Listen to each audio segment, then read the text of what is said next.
All right, well, thanks everybody for coming tonight to Horse Racing Nation's Super Screener, and have with us here Mike Shuddy, the author of the Super Screener, and want to talk 2013 Kentucky Derby and talk Super Screener and pick your brain and find out who's really the horses that are really popping as we get into the last 48 hours before the race. Yeah, looking forward to this opportunity to get more conversation around Super Screener, meet some people, and also I think raise questions that I'm sure a lot of those folks who are viewing in via the internet are thinking themselves. So we'll try to get a lot of those covered here tonight, really go deep into how the Super Screener came together, but more importantly, what do we think about this Kentucky Derby and the Super Screener results themselves?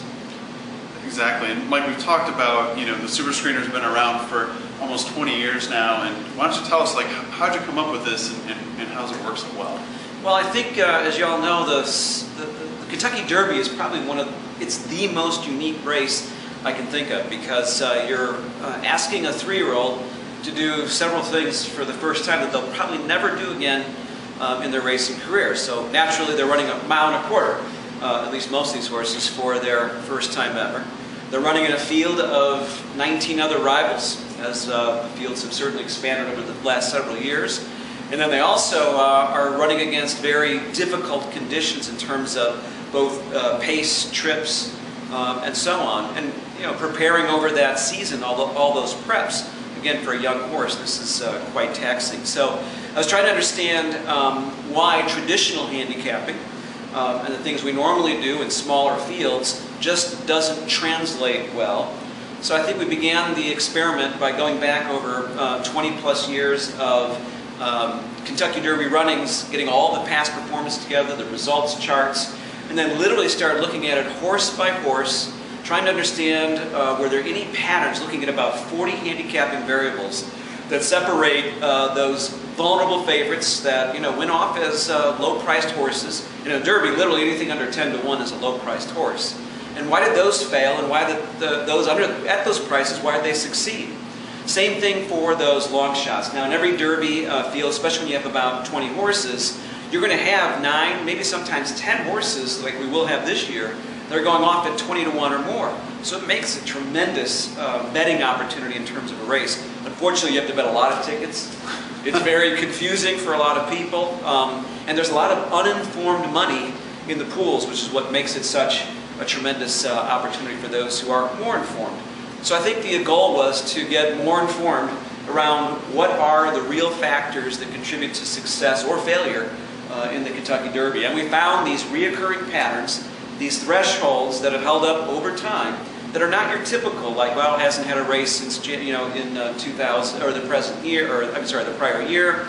Also, some of the other ones where you needed to have 2 races or 3 races preps. And of course, a couple of horses like Big Brown, Street Sets have broken that. You need a race in March, and there have been several horses now who've broken that. Can't Win from Post 20, Big Brown broke that. So if you would have stuck to some of the old, I guess, standbys, you would have lost a lot of good opportunity.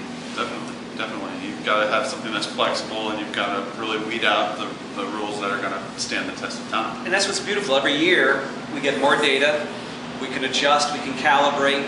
But what's been really interesting is that it really holds up. There have been very few real adjustments over time. So that's a sign that we've probably found the proper thresholds. Absolutely. So we want to get to it, but the first thing I got to ask you before we get into all this is, I've read the Super Screener. Everybody else is, a lot of them have got it. They've read the Super Screener. They're excited about it, and we all want to know how much confidence can we have in this. We go to the windows. It's had some great success, we know, but tell us, how confident are you? Well, you know what? The Super Screener kind of tells me the level of confidence, and the way it does it is, if I see a lot of horses that are all meeting the criteria, or none of them meet the criteria, those have been the most difficult years. Right. And we've had a few of those, 2009, 2010, and 2012, it was quite marginal, but in some of those cases, there were some horses that just didn't meet all the criteria. This year, it's very different. We have 4 horses that have met all their criteria, and there are about 6 horses that literally met none. So there's real good separation from the top and bottom. That middle part is always murky, but if we can get that kind of separation, the confidence goes up. Seems like a really big wagering opportunity if you can really start separating the top from the bottom and know where to put them. Exactly. Put the emphasis on. Yep. Well, why don't we really get into it? Why don't we go horse by horse and just kind of walk through the field and tell us what you think, and we'll kind of dive into it. Good. First one up is Black Onyx, another one, again, trying to make that jump from synthetic to the dirt course. It seems like this horse does favor a synthetic surface. I don't think dirt's impossible, but quite literally, as you go through all the super screener criteria, especially when you're looking at the pace, the speed rating thresholds, and the combination of that, really comes up short. This could be a good horse, I think, in the fall, especially in synthetics or turf. Been off for quite a while, and if you look at his prior races, he seems to do much better when he's had a race or two under his belt. So when he gets that one hole, now I know the first post has gotten a lot of knock lately. In fact, over history, it really hasn't been a bad post position unless the field is 20 horses. And what happens is you watch a Derby head on, it's bad enough when you have 14 horses. When you have 20, they're coming in off that auxiliary grade, which literally pushes the field to the left. So if you don't sprint out of that first hole, you're either going to get shuffled back or at least get crushed. That's looking at Lucky what he thought of the one hole on Derby Day, on a muddy Derby Day, and how that worked out. What was the other Arc? Was the other one? Yeah, Arch Warrior. Yeah. One of those. Yep. Arch, I think it was. Yep. So all right, so Black Onyx is one we can throw out with confidence. Not really even considered nothing really to worry about there. What number 2? We've got Oxbow, Dwayne Lucas, 30-1. Yeah, Oxbow was a little fuzzy. Going to move up. Track's going to be sloppy. I don't think there's any question about it now. Weather Channel now is calling for 90% probability. It's pretty high. I think they're confident, and up to about 2 inches of rain. So, and happening right during the Derby card. It's not one of those where it might miss us or hit early. So it's going to come up, and we're going to have a lot of moisture at the track. This horse moves up as a result. Now the challenge is he's in the 2-hole. Going to have to move pretty good coming out of that 2-hole because all of the other speed is to his outside. Never a favorable condition. So they're sitting on go. They're just they're coming right out of there. Okay. And Lucas was committed to go. Yeah. We're not going to take him back. Okay. So we know where it's going to be. Is he going to be a factor at the end? No. I think we'll have this horse take, like many of the horses here will, they'll run a good race for a mile. And then you'll see him, like some of the other more faint-hearted speedsters, start backing up. His Rebel Stakes was certainly one of his, clearly one of his best races. But one of the key super screener criteria is you can't have a horse that's going back and forth, up and down, sharp between different preps. Right. In this case, a brisk speed rating of 10 plus points or more. That pattern is absolutely a key separator.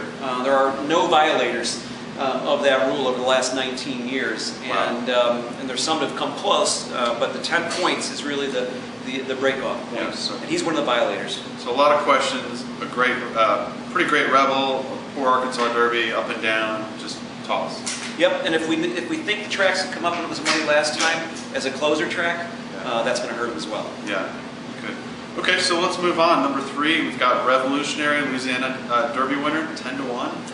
Going to be pounded the windows. We can also see from taking up the consensus picks from all of our bloggers on Horse Racing Nation that Revolutionary actually may end up being the top horse. Wow. And we wouldn't be surprised to see this one go off as certainly the 3rd favorite, and maybe even the 2nd favorite when it's all said and done. Calvin Burrell. Yeah, local hero, local favorite, and the crowd knows that, and they hit his horses pretty hard. So there'll be no value, I think, relatively speaking, compared to other horses in the field as a result. Passed most of the super screener criteria, has done nothing wrong. Okay. A little bit of a head case, but it seems like he's settled pretty well coming here into Kentucky.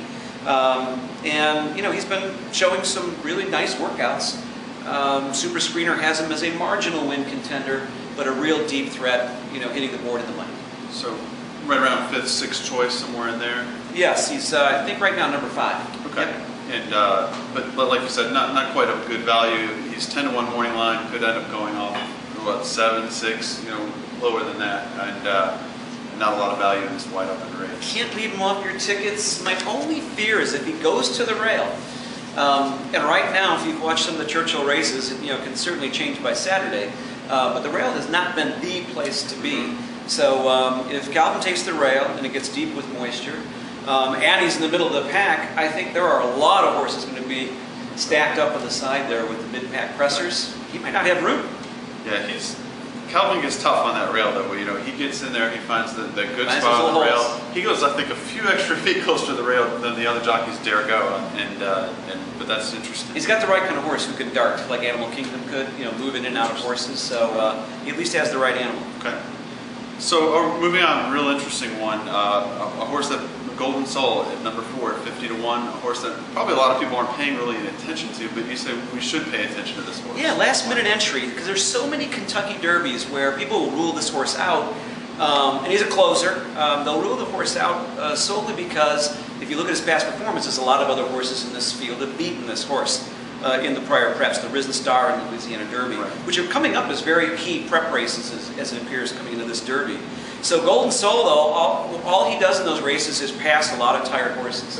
Well, guess what? At a mile and a quarter, there are going to be a lot more tired horses. Yeah. And if you look back in history, the 4th place spot in the Superfecta is just dominated by these kind of horses that go off at 30 to 1 or more and just simply keep running while others are stopped. 30 to 1, what's Golden Soul going to go off on Saturday? Yeah, I mean, 80 to 1? I think the 51 is probably a little bit under. I think so. So that would be huge. I mean, if you got him in 4th in your super at 60, 70, 80 to 1, that'd be a massive payoff, even with some of the favorites on top. And you know the connections are going to just say, hey, look, he's in the 4-hole, take the horse back, just let him run, and then just make that one big 4-furlong run at the end, period, on the outside.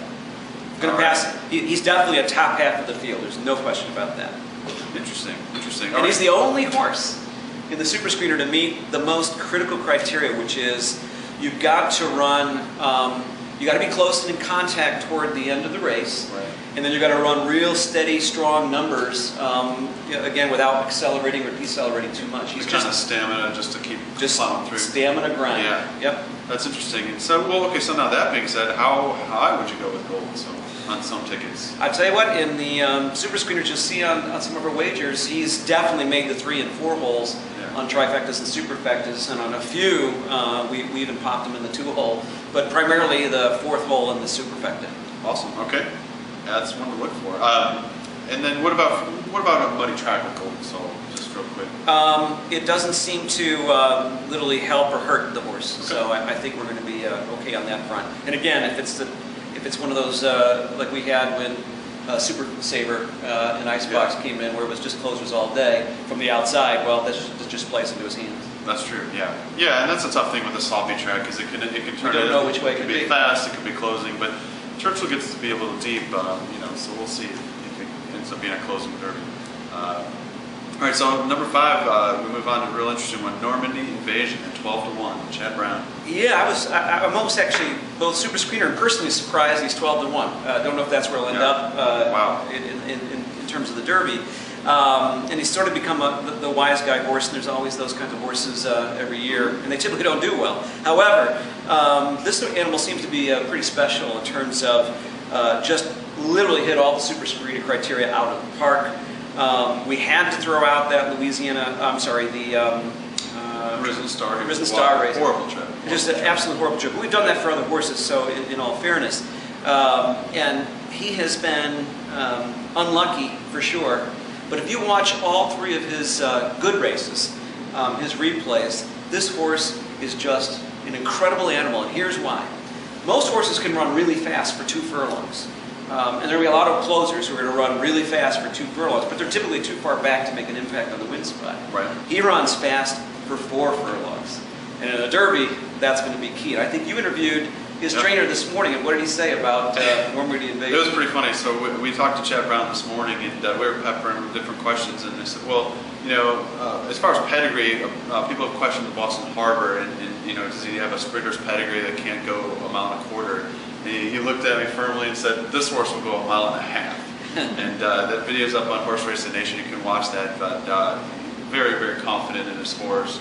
And Chad Brown trains a lot of mile and a half turf horses, so he's a guy that I think knows how to get a horse to get the distance around. And I think that Remsen Stakes, just watch that video, and I think you'll see what the Super Screener had seen in this horse. Awesome. Okay.